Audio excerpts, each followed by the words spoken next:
গাজীপুরে হাসনাত আব্দুল্লাহর উপর হামলায় জড়িত থাকার অভিযোগে আওয়ামী লীগের ৫৪ নেতাকর্মী আটক।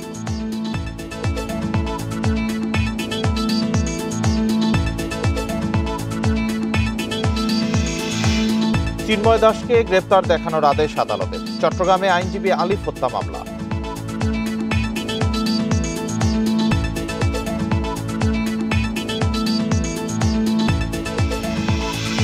রইসুদ্দিন হত্যাকারীদের গ্রেপ্তারের দাবিতে চট্টগ্রাম ও কুমিল্লায় সড়ক অবরোধ। ছত্রভঙ্গ করতে পুলিশের টিয়ার শেল।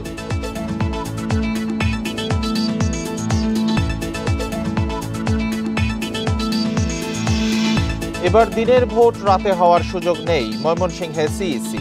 অবাধ সুষ্ঠু নিরপেক্ষ নির্বাচন করতে প্রত্যয়ী ইসি।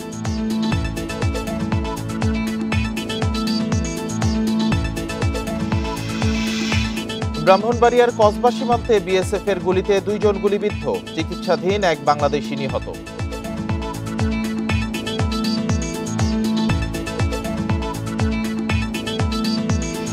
স্বাগত সমগ্র বাংলাদেশে। আপনাদের সাথে আছে আমি রাকিব আহমেদ। এতক্ষণ শিরোনামগুলো জানাচ্ছিলাম, এবার জানাবো বিস্তারিত খবর।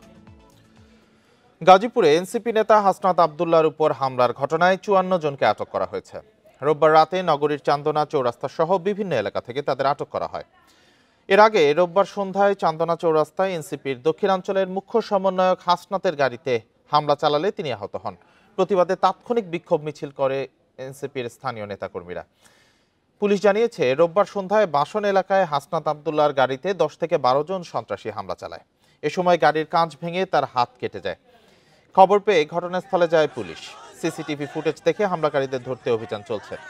এদিকে হামলার প্রতিবাদে ঢাকা, চট্টগ্রাম, সিলেট, সুনামগঞ্জ, নারায়ণগঞ্জ সহ বিভিন্ন জেলায় বিক্ষোভ মিছিল করে এনসিপি নেতাকর্মীরা। এক প্রেস বিজ্ঞপ্তিতে এনসিপি দাবি করে, রোববার হামলার আগে সামাজিক মাধ্যমে নিষিদ্ধ সংগঠন ছাত্রলীগের কয়েকজন নেতাকর্মী হাসনাত আব্দুল্লাহকে হামলার হুমকি দেন। বাইরের উপরে চৌরাস্তায় এই আওয়ামী লীগের দোসররা নেককারজনকভাবে হামলা করেছে। কেন্দ্রীয় অফিসে বসেছিলাম, আমরা খবর পেলাম আমাদের ভাই হাসনাত আব্দুল্লাহর গায়ে আওয়ামী লীগের ফ্যাসিস্টরা আক্রমণ করেছে। আমরা গোয়েন্দা তথ্য কালেকশন করছি এবং এরই মধ্যে আমরা 2 জনকে গ্রেপ্তার করতে সক্ষম হয়েছি। আমরা তাদের সাথে কথা বলছি এবং যাচাই বাছাই করছি এবং আরও তথ্য প্রমাণ সংগ্রহ করছি এবং এই ঘটনার সাথে যারা সম্পৃক্ত আছে তাদেরকে খুঁজে বের করার জন্য আমরা অলরাউন্ড মাঠে আছি।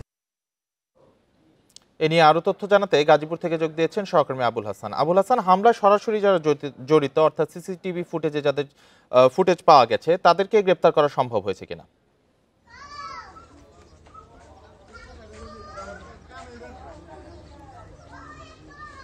দেখুন, পুলিশ গতকাল রাতেই চান্দনা চৌরাস্তা সহ যে মহানগরীর যে থানা 8টি আছে সেই থানা এলাকাগুলোতে অভিযান পরিচালনা করেছে এবং এই অভিযানে কিন্তু এরই মধ্যে 54 জনকে আটক করা হয়েছে এবং এই 54 জন আওয়ামী লীগের রাজনীতির সঙ্গে যুক্ত বলে আমরা পুলিশের মাধ্যমে জেনেছি এবং পুলিশ বলছে যে সিসিটিভি যে তথ্য পাওয়া গেছে সেগুলো তারা যাচাই বাছাই করছেন এবং যাদেরকে আটক করা হয়েছে তাদেরকেও জিজ্ঞাসাবাদ করা হচ্ছে এই ঘটনার পিছনে কারা রয়েছেন, কার ইন্ধনে এটি হয়েছে এবং হাসনাত আব্দুল্লাহর উপরে হামলাটা কি উদ্দেশ্য হয়েছে সব কিছু বিশ্লেষণ করে তারা ব্যবস্থা নিচ্ছেন বলে পুলিশের কাছ থেকে আমরা জানতে পেরেছি। আপনাকে বলে রাখি যে এই ঘটনায় কিন্তু এখনো কোনো মামলা হয়নি, যদিও বাসন থানায় এনসিপির যা এখানে স্থানীয় প্রতিনিধি রয়েছেন খন্দকার আল আমিন, তিনি বাদী হয়ে একটি মামলা করবেন। সেই লক্ষ্যে দুপুরের দিকে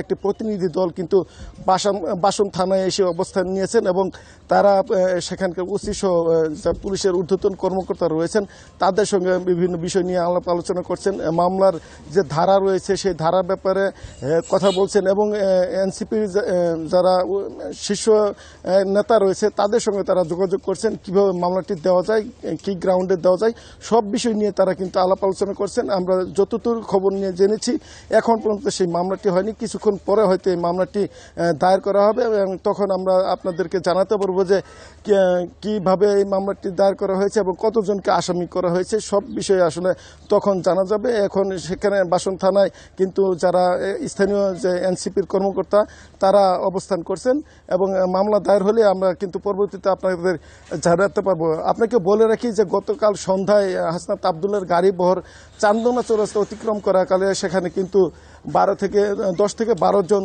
দুর্বৃত্ত মোটরসাইকেল যোগে এসে তার গাড়ি হামলা করে এবং সেখানে তার গাড়ির কাচ ভেঙে ফেলে এবং এক পর্যায়ে তিনি হাতে আঘাতপ্রাপ্ত হন।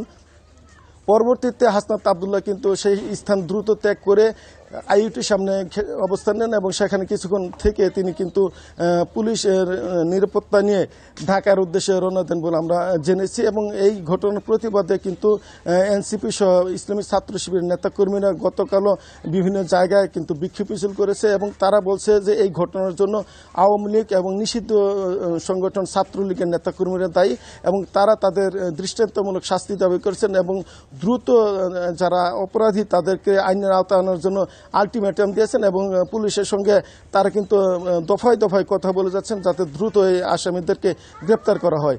এই ছিল গাজীপুরের হাসনাত আবদুল্লাহর হামলার সর্বশেষ পরিস্থিতির খবর। গাজীপুর থেকে জানাচ্ছিলেন সহকর্মী আবুল হাসান। চট্টগ্রামে আইনজীবী সাইফুল ইসলাম আলিফ হত্যা মামলায় চিন্ময় কৃষ্ণ দাসকে গ্রেপ্তার দেখানোর আদেশ দিয়েছে আদালত। চট্টগ্রামে 6ষ্ঠ মেট্রোপলিটন ম্যাজিস্ট্রেট আদালত ভার্চুয়ালি শুনানি শেষে এই আদেশ দেন। রোববার এই হত্যা মামলায় চিন্ময়কে গ্রেপ্তারের আবেদন করে পুলিশ। নিরাপত্তাজনিত কারণে আসামি চিন্ময়কে আদালতে সশরীরে উপস্থিত করা না হলেও ভার্চুয়ালি যুক্ত ছিলেন তিনি। এ সময় বিচারক তাকে গ্রেপ্তারের আদেশ পড়ে শোনান বলে জানান রাষ্ট্রপক্ষের আইনজীবী। বলেন, আইনজীবী আলিফের বাবার করা মামলায় হত্যার নির্দেশদাতা হিসেবে প্রধান আসামি চিন্ময়কে গ্রেপ্তারের আবেদন করলে আদালত গ্রেপ্তারের আদেশ দেয়। তবে শুনানির সময় চিন্ময়ের পক্ষে কোনো আইনজীবী উপস্থিত ছিলেন না।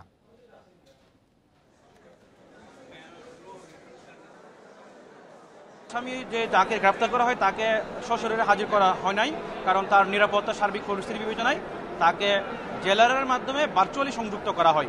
আপনাকে এই মামলা গ্রেপ্তার দেখানো হলো, তিনি সেটা জেনেছেন। আদালত তদন্তকারী কর্মকর্তার সেই আবেদন মঞ্জুর করেছেন।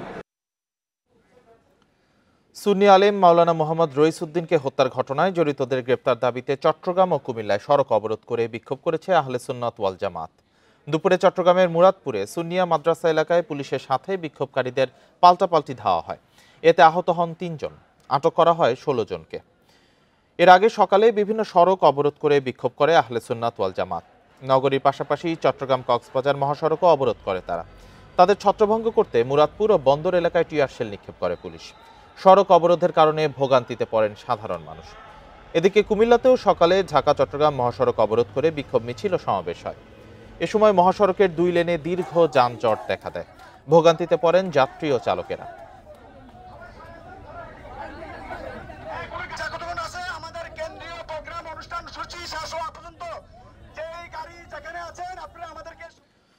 শিক্ষকদের লাঞ্ছিতকারীদের 7 কার্যদিবসের মধ্যে বিচার না হলে সব ধরনের প্রশাসনিক কার্যক্রম থেকে বিরত থাকার হুঁশিয়ারি দিয়েছে কুয়েট শিক্ষক সমিতি।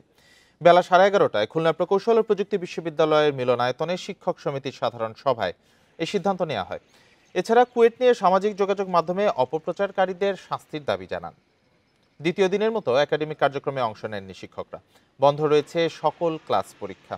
শিক্ষকদের উপর হামলাকারীদের শাস্তির দাবিতে এই কর্মসূচি পালন করছেন তারা। এদিকে চলমান সংকট নিরসনে সকাল 10টায় কুয়েটের শিক্ষার্থীদের সঙ্গে মত বিনিময় সভা করেন নতুন উপাচার্য। এ সময় শিক্ষা কার্যক্রম দ্রুত গতিশীল করা নিয়ে আলোচনা হয়। রোববার প্রায় 2.5 মাস পর খুলেছে বিশ্ববিদ্যালয়। আমাদের পরীক্ষা চলতেছিল, পরীক্ষা এখন হবে কি হবে না ওই তো দ্বিধাদ্বন্দ্বে আছি। এখন সবকিছু আগের মতো ঠিকঠাক হয়ে সবকিছু আবার আগের মতো চালক, এটাই আশা করছি। আমরা ক্লাসে সবাই ফিরতে চাই, প্লাস হলো সমস্ত একাডেমিক কার্যক্রম শুরু হোক, প্লাস আরো কিছু দাবি দেওয়া আছে সেগুলো সুষ্ঠুভাবে পালন হোক। এ নিয়ে আরো জানাতে আমাদের সাথে যুক্ত হয়েছেন সহকর্মী AHM শামীমুজ্জামান। শামীম, শিক্ষকরা যেহেতু কর্মবিরতিতে আছেন, তো তাদের দাবির প্রেক্ষিতে কি কোনো প্রকার আশ্বাস কোনো পক্ষ থেকে এসেছে?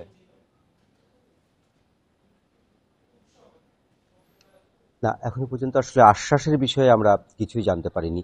এখানে একটা কথা একটু বলে রাখি যে দীর্ঘ 2.5 মাস পর গতকাল যে সময় কুয়েট খুলেছিল সে সময় অনেকেই আশা করেছিল যে বিশ্ববিদ্যালয়ের যে স্বাভাবিক পরিবেশ, সে স্বাভাবিক পরিবেশ ফিরে আসবে, কিন্তু শিক্ষকদের আন্দোলনের কারণে আবারও কিন্তু সেই যে কুয়েটের যে অস্বাভাবিক যে অবস্থা, সেই অস্বাভাবিক অবস্থা বিরাজ করছে এবং শিক্ষকরা যাতে ক্লাসে ফিরে আসেন এই জন্য গত 2 দিন ধরে কুয়েট প্রশাসন দফায় দফায় শিক্ষক ছাত্রদের সাথে, ছাত্র শিক্ষক দের সাথে এবং দফায় দফায় কিন্তু বৈঠক হয়েছে। আজও কিন্তু কুয়েট প্রশাসন অর্থাৎ নবনিযুক্ত যে ভিসি রয়েছেন তিনি ছাত্রদের সাথে বৈঠক বসেছেন, তিনি শিক্ষকদের সাথে করেছেন এবং শিক্ষকরাও নিজেরা বসেছেন। কিন্তু আসলে যে সংকট, সেই সংকট নিরসনের কিন্তু এখনো পর্যন্ত আমরা কোনো আশ্বাস বা আশার আলো দেখতে পাইনি। এর মধ্যে আবার শিক্ষকরা আজ নতুন করে কর্মসূচি দিয়েছেন, অর্থাৎ 18 এবং 19 ফেব্রুয়ারি শিক্ষকদের উপর যে লাঞ্ছিত যে ঘটনা বা হামলার যে ঘটনায় সহ ওই 18 এবং 19 তারিখে ঘটনার সাথে যারা জড়িত রয়েছেন তাদের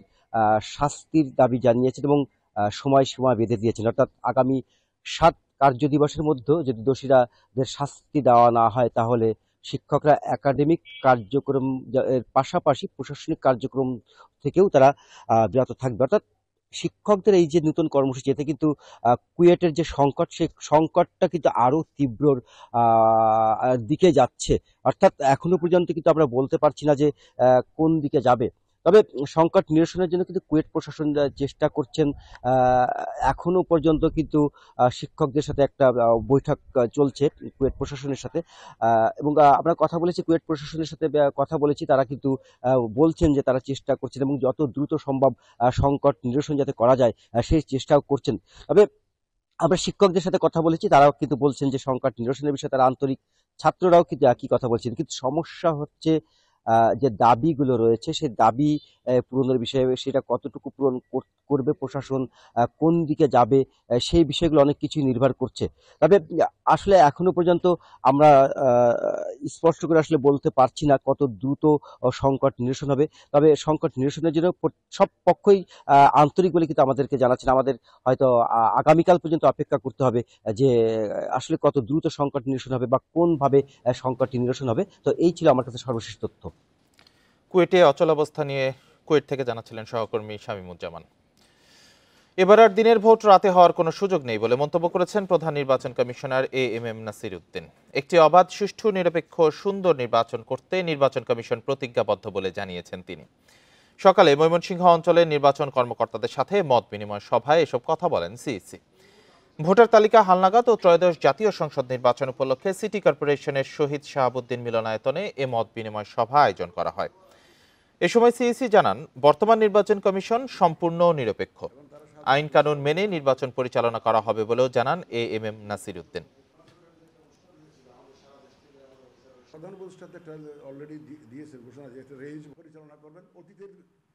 দিনের ভোট রাতে হওয়ার আর সুযোগ নাই, ওইটা আর ফিরে আসবে বলে মনে করি না। অন্তত যতদিন আমরা আছি এবং একদম নিরপেক্ষভাবে কাজ করব, সেই কাজ করে যাচ্ছি, কাজ করে যাব ইনশাল্লাহ। তাতে আমি কেউকে, ব্যক্তিকে খুশি করার জন্য কোনো কাজ আমরা করছি না। মেয়র ঘোষণার দাবিতে ইসলামী আন্দোলন বাংলাদেশের সিনিয়র নায়েবে আমির মুফতি সৈয়দ মোহাম্মদ ফয়জুল করিমের করা মামলার আবেদন খারিজ করে দিয়েছে আদালত। দুপুরে শুনানি শেষে নির্বাচন ট্রাইব্যুনালের বিচারক ও সিনিয়র সহকারী জজ হাসিবুল হাসান এই আদেশ দেন। ঘটনার অনেক দিন পার হওয়ায় মামলাটি গ্রহণের পর্যায়ে না থাকা সহ বিভিন্ন কারণ দেখিয়ে আদালত আবেদনটি খারিজ করে দেন। এ বিষয়ে উচ্চ আদালতে যাওয়ার কথা জানিয়েছেন বাদীর আইনজীবী। 2023 সালে হওয়া বরিশাল সিটি কর্পোরেশন নির্বাচনে ইসলামী আন্দোলন বাংলাদেশের প্রার্থী মুফতি সৈয়দ মোহাম্মদ ফয়জুল করিমকে মেয়র ঘোষণা করার জন্য 17 এপ্রিল বরিশাল নির্বাচনী ট্রাইব্যুনালে আবেদন করা হয়। মাগুরায় শিশু আসিয়া ধর্ষণ ও হত্যা মামলায় 6ষ্ঠ দিনের মতো সাক্ষ্য গ্রহণ শেষ হয়েছে। পরবর্তী সাক্ষ্য গ্রহণ আগামীকাল বেলা 11টায় জেলার নারী ও শিশু নির্যাতন দমন ট্রাইব্যুনালের বিচারক এম জাহিদ হাসানের আদালতে সাক্ষ্য নেওয়া হয়। 6ষ্ঠ দিনে গুলশান থানার SI Anjuman Ara, senior judicial magistrate Sabyasachi Roy, মামলার রেকর্ডিং অফিসার মাগুরার ওসি আইয়ুব আলী, মামলার তদন্তকারী কর্মকর্তা আলাউদ্দিন সাক্ষ্য দেন। এ নিয়ে মামলায় 27 জনের সাক্ষ্য নেওয়া হলো। এর আগে জেলা কারাগার থেকে আসামিদেরকে আদালতে নেওয়া হয়। আজকে 4 জন সাক্ষীকে উপস্থাপন করেছি। বিজ্ঞ আদালত সাক্ষ্য সমাপ্ত করেছেন এবং পুনরায় আগামীকাল ঢাকা মেডিকেলের মমতা যারা ফরেনসিক বিভাগের যিনি চিফ, ওনাকে ডাকা হয়েছে। আগামীকাল আবার পুনরায় সাক্ষীর জন্য দিন ধার্য আছে। ভোলায় বাস শ্রমিক ও সিএনজি অটোরিকশা চালকদের মধ্যে সংঘর্ষের ঘটনায় অভ্যন্তরীণ রুটে বাস সিএনজি চলাচল বন্ধ রয়েছে। হঠাৎ যান চলাচল বন্ধ হওয়ায় ভোগান্তিতে পড়েছেন যাত্রীরা।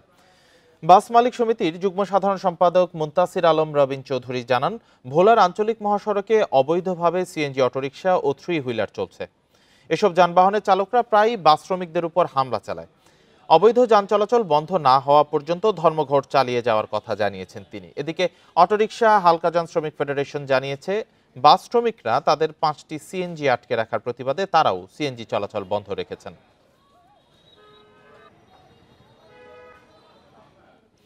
শাপলা চত্বরে গণহত্যার বিচার দাবিতে চট্টগ্রাম ও গাইবান্ধায় মানববন্ধন করেছে ইসলামী ছাত্র শিবির। সকালে চট্টগ্রাম নগরীর জমিয়তুল ফালাহ মসজিদের সামনে এই কর্মসূচিতে বক্তারা বলেন, শাপলা চত্বরে হত্যাকাণ্ডের সাথে জড়িতরা এখনও ধরাছোঁয়ার বাইরে রয়েছে। দোষীদের দ্রুত সময়ের মধ্যে আইনের আওতায় আনার দাবি জানান তারা। এ সময় ব্যানার ও ফেস্টুন নিয়ে উপস্থিত ছিলেন ছাত্র শিবিরের বিভিন্ন পর্যায়ের নেতাকর্মীরা। এছাড়া গাইবান্ধায় মানববন্ধন কর্মসূচি পালন করেছে জেলা ছাত্র শিবির।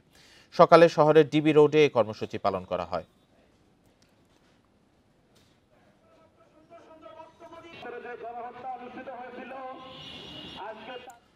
জামালপুরের মাদারগঞ্জে শিশু ধর্ষণ মামলায় আসামি জিয়াউল হককে যাবজ্জীবন কারাদণ্ড দিয়েছে আদালত। দুপুরে জামালপুর জেলা ও দায়রা জজ আদালতের নারী ও শিশু নির্যাতন দমন ট্রাইব্যুনাল 2-এর বিচারক শহীদুল ইসলামের রায় ঘোষণা করেন। এ সময় আসামির 1 লাখ টাকা জরিমানা, অনাদায়ে আরও 1 বছরের কারাদণ্ড দেওয়া হয়। রায়ের সময় আসামি জিয়াউল হক আদালতে উপস্থিত ছিলেন। 2021 সালের 23 নভেম্বর খাবার দেওয়ার কথা বলে দোকানে নিয়ে 5 বছরের শিশুকে ধর্ষণ করে জিয়াউল। এ ঘটনায় শিশুটির এক স্বজন বাদী হয়ে মামলা দায়ের করেন। এরপর 2022 সালের 14 আগস্ট অভিযোগ গঠন করা হয়। শিশুটির ডাক্তারি পরীক্ষা ও ডিএনএ টেস্টে আসামির অপরাধ প্রমাণিত হয়। মামলার রায়ে সন্তুষ্টি জানিয়েছে বাদীপক্ষ।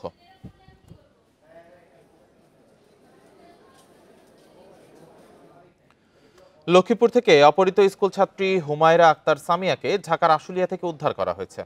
এ ঘটনায় প্রধান অভিযুক্ত ইকবাল হোসেন রাফিকে গ্রেপ্তার করেছে পুলিশ। স্বজন পুলিশ জানায়, 28 এপ্রিল সকালে স্কুলে যাওয়ার পথে জোরপূর্বক সামিয়াকে অপহরণ করে রাফির নেতৃত্বে কয়েকজন। এ ঘটনায় 1 মে সদর থানায় একটি জিডি করে পরিবার। পরে তথ্য প্রযুক্তি সহায়তায় ইকবাল হোসেন রাফিকে আশুলিয়া থেকে আটক করে পুলিশ। এ সময় উদ্ধার করা হয় অপহৃত স্কুল ছাত্রীকে। এ ঘটনায় দুপুরে মামলা করেছে পরিবার। সে মামলায় তাকে গ্রেপ্তার দেখানো হয়েছে। অন্য আসামিদের ধরতে অভিযান চালাচ্ছে পুলিশ।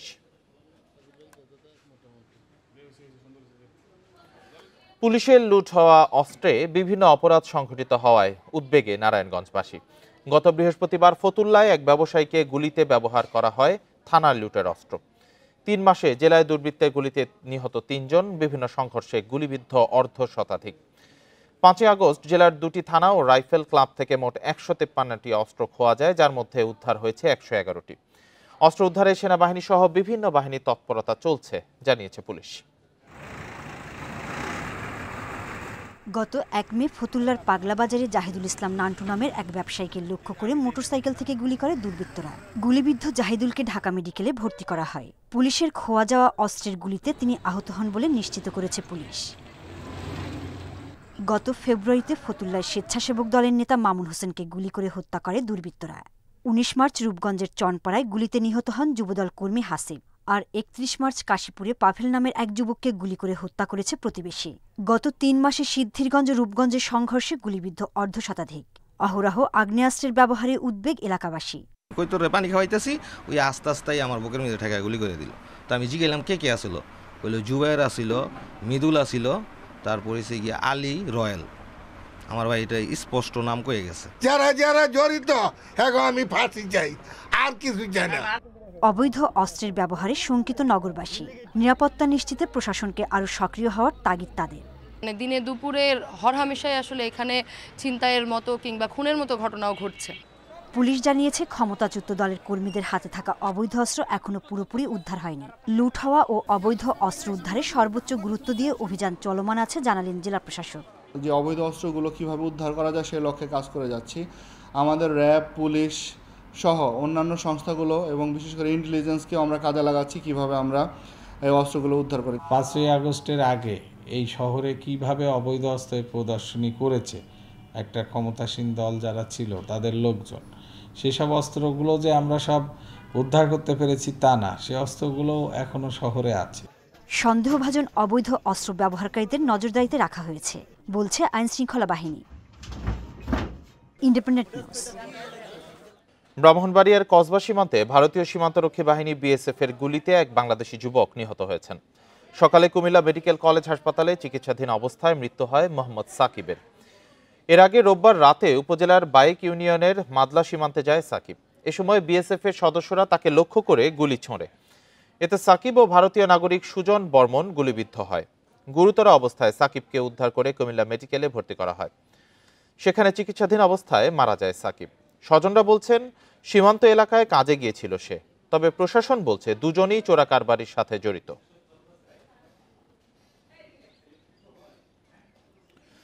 সীমান্তে বিএসএফ এর বাধার কারণে ফেনীর পরশুরামে বল্লামুখা বাঁধের সংস্কার কাজ ব্যাহত হওয়ার অভিযোগ উঠেছে। জুনে শেষ হওয়ার কথা থাকলেও এখনো অর্ধেক কাজ বাকি। বর্ষার আগেই 250 মিটার বাঁধের মেরামত শেষ না হলে আবারও বন্যার শঙ্কায় স্থানীয়রা। তবে কর্মকর্তারা বলছেন বিজিবির পাহারায় আইন মেনে কাজ চলছে, নির্ধারিত সময়েই শেষ হবে।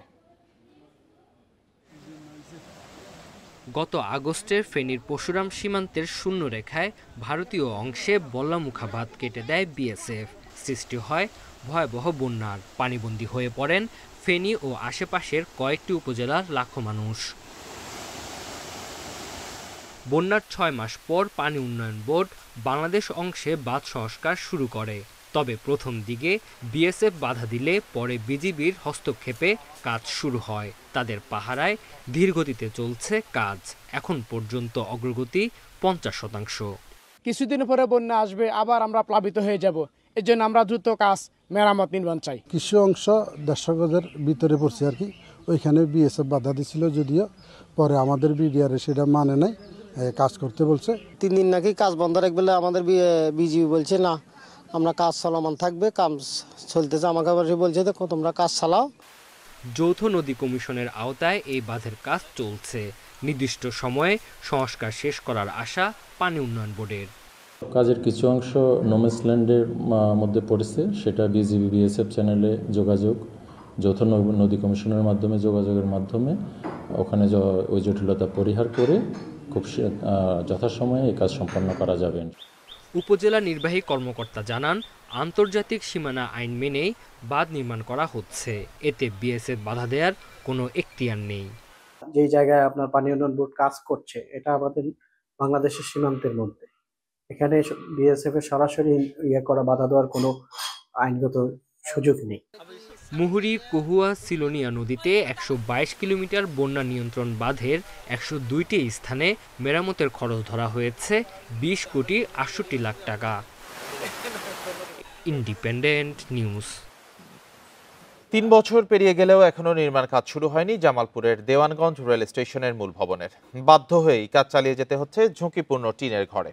প্রয়োজনীয় সেবার অভাবে প্রতিনিয়ত ভোগান্তিতে পড়ছেন সাধারণ যাত্রীরা। স্টেশন মাস্টার বলছেন কয়েক দফা জানানোর পরও মিলছে না সমাধান। দেশের প্রাচীনতম রেল স্টেশনের একটি দেওয়ানগঞ্জ রেল স্টেশন। 1919 সালে প্রতিষ্ঠিত রেল স্টেশনটি একসময় উত্তরাঞ্চলের 8 জেলার সংযোগস্থল ছিল। বর্তমানে 3 জেলার 5 উপজেলার মানুষ রাজধানী ঢাকার সঙ্গে যুক্ত হন এই স্টেশন দিয়েই। চলাচল করে 7টি ট্রেন। নতুন স্টেশন নির্মাণের প্রতিশ্রুতিতে 2021 সালে ভেঙে ফেলা হয় পুরনো ভবন। 3 বছর পেরিয়ে গেলেও বাস্তবায়ন হয়নি প্রতিশ্রুতি। এতে প্রতিনিয়ত দুর্ভোগ পোহাতে হচ্ছে যাত্রীদের। প্ল্যাটফর্মের অবস্থা খুবই খারাপ, ফ্যান নাই, পায়খানা নাই, মহিলাদের জন্য কোনো টয়লেটের ব্যবস্থা নাই। স্টেশন মাস্টারের যে রুম এবং টিকিট যে কাউন্টার এটা নেই, এবং যাত্রীদের বিশ্রামাগার নেই। আঙ্গ তো অসুবিধা থাকার জায়গা নাই, যে এটিএমতে থাকি সাবরা ঘরের তোলে, বৃষ্টি আলে করে পানি পড়ে, এখনো পানি পড়ে। এমন বেহাল অবস্থার কারণে প্রতিনিয়ত দুর্ভোগের শিকার হচ্ছেন স্টেশনের কর্মকর্তারাও। স্টেশন মাস্টার বলছেন কয়েক দফা জানানোর পরও মিলছে না সমাধান। আমাদের এই দুর্ভোগের বিষয়টা আমরা ঊর্ধ্বতন কর্তৃপক্ষকে জানিয়েছি, তারা আশ্বাস দিয়েছে তারা বাজেট পেলে কাজ করবে। আর আমাদের এই গরমের সময় গরম, শীতের সময় শীত, আমরা প্রচণ্ড সমস্যায় আছি। নকশার জটিলতায় থেমে আছে স্টেশন নির্মাণ কাজ। এর বাইরে কোনো আশার বাণী শোনাতে পারেননি রেলওয়ে প্রকৌশল বিভাগ। Independent news. সাতক্ষীরায় আনুষ্ঠানিকভাবে গাছ থেকে আম পাড়া শুরু হয়েছে। আজ গোপালভোগ, গোবিন্দভোগ সহ স্থানীয় গুটি জাতের আম পাড়া হচ্ছে বাগান থেকে। দেশের অন্য স্থানের তুলনায় আগেই বাজারজাত করা হয় সাতক্ষীরার আম। দেশে বিদেশে ব্যাপক চাহিদা থাকায় সাতক্ষীরায় দিনে দিনে বাড়ছে আম চাষ। এদিকে সপ্তাহখানেক পরে ৭০ টন আম বিদেশের বাজারে যাবে বলে জানান কৃষি কর্মকর্তারা। এবার জেলায় ৫,০০০-এরও বেশি বাগানে ৪,১০০ হেক্টর জমিতে আম চাষ হয়েছে। হিমসাগর, ল্যাংড়া ও আম্রপালি আম পাড়ার তারিখ নির্ধারণ করা হয়েছে ২০ মে, ২৭ মে ও ৫ই জুন।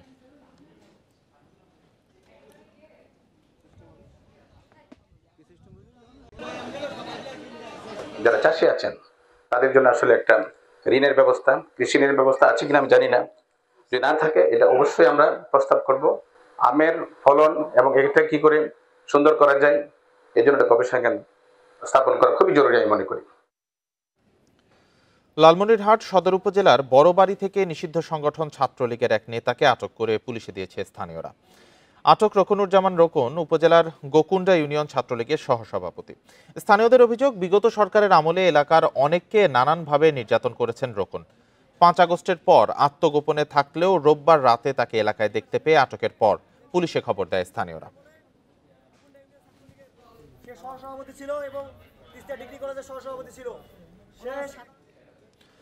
কক্সবাজারে হোটেল মোটেল জোন এলাকায় সরকারি জায়গায় অবৈধ স্থাপনা নির্মাণের অভিযোগে অভিযান চালিয়েছে দুদক। দুপুরে ঘটনাস্থল পরিদর্শন করে দুর্নীতি দমন কমিশন।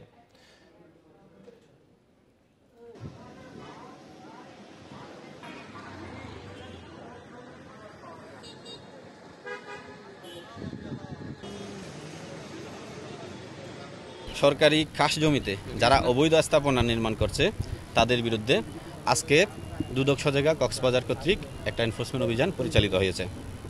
আমরা অবৈধ দখলদারদের বিরুদ্ধে দ্রুত আইনগত সকল ধরনের ব্যবস্থা গ্রহণ করব। মাদারীপুরের শিবচরে একটি বাসা থেকে কাপড় ব্যবসায়ীর ঝুলন্ত মরদেহ উদ্ধার করেছে পুলিশ। দুপুরে উপজেলার গুয়াতলা এলাকার ৪র্থ তলার ফ্ল্যাট থেকে উদ্ধার করা হয় প্রিন্স মাতবরের মরদেহ। নিহত প্রিন্স শিবচর পৌরবাজারের কাপড়ের ব্যবসা করতেন। পুলিশ জানায়, ফ্যানের সাথে রশি দিয়ে আত্মহত্যা করেছেন প্রিন্স। তারা ঘরের দরজা ভেঙে ঝুলন্ত মরদেহ উদ্ধার করে ময়নাতদন্তের জন্য হাসপাতালে পাঠান। এদিকে টাঙ্গাইলের কালীহাতিতে রায়হান নামের এক যুবককে কুপিয়ে হত্যা করেছে দুর্বৃত্তরা। সকালে উপজেলার রামপুরের কুকরাইল এলাকায় একটি পুকুর থেকে মরদেহটি উদ্ধার করে পুলিশ। নিহতের নামে হত্যাসহ একাধিক মামলা রয়েছে।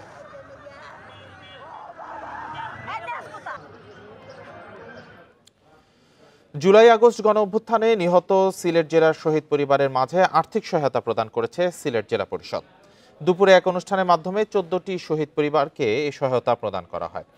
এর আগে সংক্ষিপ্ত আলোচনা সভায় বক্তারা ফ্যাসিস্ট বিরোধী আন্দোলনে ছাত্র জনতার অবদানের কথা তুলে ধরেন। তারা বলেন, গণ অভ্যুত্থানে যারা শহীদ হয়েছেন তারা জাতীয় বীর সেনানী। তাদের আত্মত্যাগে দেশ স্বৈরাচার মুক্ত হয়েছে। দেশের মানুষ দ্বিতীয় স্বাধীনতা অর্জন করেছে। এদিকে আর্থিক সহায়তা পেয়ে খুশি শহীদ পরিবারের সদস্যরা। তবে পরিবারের সদস্যদের কর্মসংস্থান সহ সঠিক পুনর্বাসনের আহ্বান জানিয়েছেন তারা।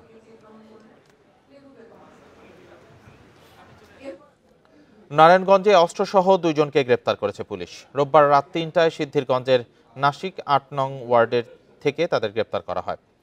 গ্রেপ্তারকৃতরা হলো নারায়ণগঞ্জ সদর থানা এলাকার ছেলে মোহাম্মদ আমির হোসেন সনেট এবং নগর খানপুরের সজীব রায়। পুলিশ জানায়, সিদ্ধিরগঞ্জ থানার একটি টহল দল গোদনাইল ধনকুন্ডা এলাকায় রাতে চেকপোস্ট বসিয়ে সন্দেহজনকদের তল্লাশি করছিল। এ সময় একটি ইজি বাইককে থামার সংকেত দেয়। এ সময় ইজি বাইক থেকে লাফ দিয়ে নেমে পালিয়ে যাওয়ার চেষ্টা করে সনেট ও সজীব। তখন তাদের গ্রেপ্তার করা হয়। জব্দ করা হয় একটি পিস্তল, ম্যাগজিন ও 3 রাউন্ড গুলি। সনেটের বিরুদ্ধে একটি হত্যা মামলা এবং সজীবের বিরুদ্ধে মারামারি সহ একাধিক মামলা রয়েছে।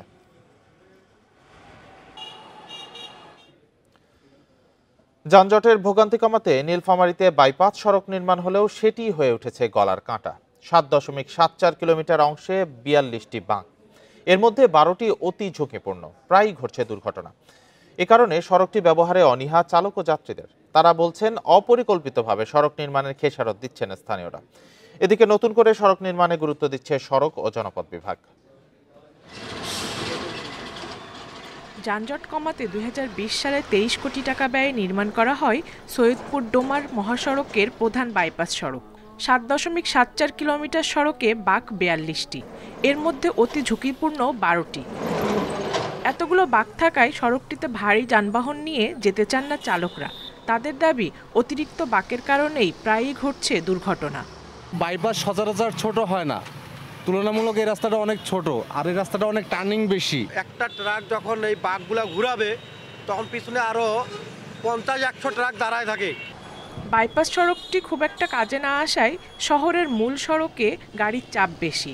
রাত 10টার আগে মূল সড়কে ভারী যানবাহন ঢোকা নিষেধ থাকায় বিকেল থেকে অলস সময় পার করেন চালকরা। শহরের যে রাস্তাটা সেটা একটু ছোট চিকন, ওখানে যদি ট্রাক বাস ঢুকে তাহলে ওখানে জামজটের সৃষ্টি হয়। শহর দিয়ে গেলে আমাদের 10 মিনিট দরকার, বাইপাস দিয়ে গেলে আধা ঘন্টা 40 মিনিট, এমন সময় জ্যামও লাগা যায়, ঘন্টাখানে লাগে। 18 ফিট থেকে সড়কটি আরও প্রশস্ত করার এবং বাঁকগুলো সরলীকরণের দাবি এলাকাবাসীর। প্রায় 8 কিলোমিটার রাস্তায় এত বাঁক যে বাঁকের মাধ্যমে যখন তখন দুর্ঘটনার সৃষ্টি হতে পারে। আমরা আশু দাবি করি যে অতি সত্বর এই রাস্তাটা সুন্দর করে মানুষের যোগাযোগের, মানুষের চলাচলের সুব্যবস্থা করে। সড়ক ও জনপথ বিভাগ বলছে এ বিষয়ে ব্যবস্থা নিতে সুপারিশ করা হয়েছে, জোর দেওয়া হচ্ছে নতুন করে সড়ক নির্মাণে। বাঁকগুলো আমরা সরল করতে পারতেছি না, কারণ আমাদের এখানে অধিগ্রহণকৃত ভূমি নেই। বিষয়টি আমরা ঊর্ধ্বতন কর্তৃপক্ষের নজরে এনেছি এবং একটি শহর বাইপাস করে একটি প্রকৃত বাইপাস সড়ক নির্মাণের জন্য আমরা সম্ভবত যাচাই করতেছি। 4 বছর ধরে কোনো সুরাহা না হলেও কর্তৃপক্ষ বলছে সড়কটিতে দুর্ভোগ কাটাতে প্রক্রিয়া চলমান। Independent news. মারা গেছেন রাজবাড়ীর পাংশু প্রেস ক্লাবের সাবেক সাধারণ সম্পাদক ও সাংবাদিক মাসুদ রানা বাদশা। ভোর 4টার দিকে চিকিৎসাধীন অবস্থায় ঢাকার একটি হাসপাতালে মারা যান তিনি। স্বজনরা জানায় দীর্ঘদিন ধরেই লিভার ক্যান্সারে ভুগছিলেন মাসুদ রানা। মাসুদ রানার বাড়ি পাংশা উপজেলার পটিকাবাড়ি গ্রামে। তিনি স্থানীয় পত্রিকা ও অনলাইন টেলিভিশন চ্যানেল 23-র রাজবাড়ী জেলা প্রতিনিধি হিসেবে কর্মরত ছিলেন। তার মৃত্যুতে শোক জানিয়েছেন রাজবাড়ীর গণমাধ্যম কর্মীরা। মৃত্যুকালে তার বয়স হয়েছিল 56 বছর।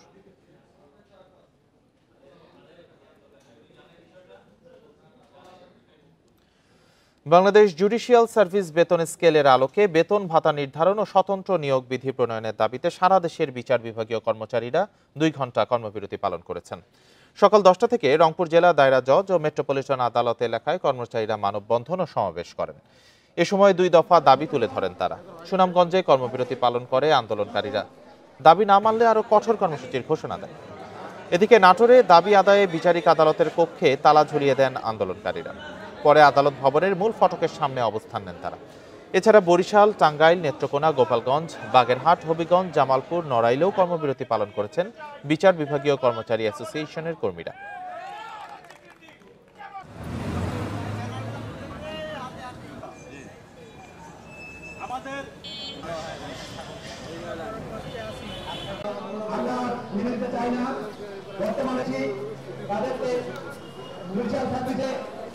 সামনের যেই জুডিশিয়াল সচিবালয় করা হবে, আমাদেরকে সচিবালয়ের আওতাভুক্ত করে আমাদেরকে এই জুডিশিয়াল সার্ভিসের অন্তর্ভুক্ত করতে হবে। আওতা বেতনভুক্ত করার জন্য কর্মবিরতি আজকের 9:30 থেকে 11:30 পর্যন্ত।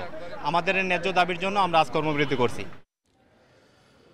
ফরিদপুরে ভাঙায় আধিপত্য বিস্তারকে কেন্দ্র করে 2 দল গ্রামবাসীর মধ্যে সংঘর্ষে 1 জন নিহত ও 30 জন আহত হয়েছেন। ভাঙা উপজেলার ঘারুয়া ইউনিয়নের মকরমপুরটি গ্রামে রোববার রাত 9টা থেকে 11টা পর্যন্ত টর্চের আলোতে সংঘর্ষ চলে। পুলিশ জানায় আধিপত্য বিস্তার নিয়ে দবির মাতব্বরের সঙ্গে একই গ্রামের বজলু মুন্সির দীর্ঘদিন ধরে বিরোধ চলছে। এর জেরে রাতে 2 পক্ষের সমর্থকদের মধ্যে কথা কাটাকাটি থেকে সংঘর্ষ শুরু হয়। সংঘর্ষে কুদ্দুস মোল্লা নামে এক ব্যক্তি নিহত হন। এ সময় বেশ কিছু ঘরবাড়ি ভাঙচুর ও লুটপাটের ঘটনা ঘটে। পরে খবর পেয়ে পুলিশ ও সেনাবাহিনী ঘটনাস্থলে গিয়ে পরিস্থিতি নিয়ন্ত্রণে আনে। এই ঘটনায় 3 জনকে আটক করা হয়েছে।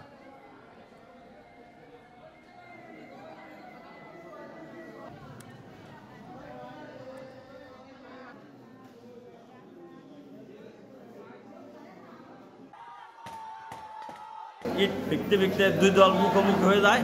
মুখোমুখি হওয়ার পরে কালি একজনের গলায় কোপ লাগে, কাতরা দিয়ে কোপ দিছে, সে মারা গেছে। আমরা তাৎক্ষণিকভাবে 3 জনকে আটক করছি, তারা আমাদের কাছে আসে। এখনো পর্যন্ত মামলা রেজাল্ট পায়নি, মামলা রেজাল্ট পাওয়া যাবে। এই ছিল আজকের সমগ্র বাংলাদেশের আয়োজনে। ইন্ডিপেন্ডেন্ট টেলিভিশনের সব খবর আরো বিস্তারিত জানতে চোখ রাখুন ফেসবুক, ইউটিউব ও এক্সে। এতক্ষণ যারা সাথে ছিলেন ধন্যবাদ সবাইকে। আমন্ত্রণ আমাদের পরের আয়োজনে।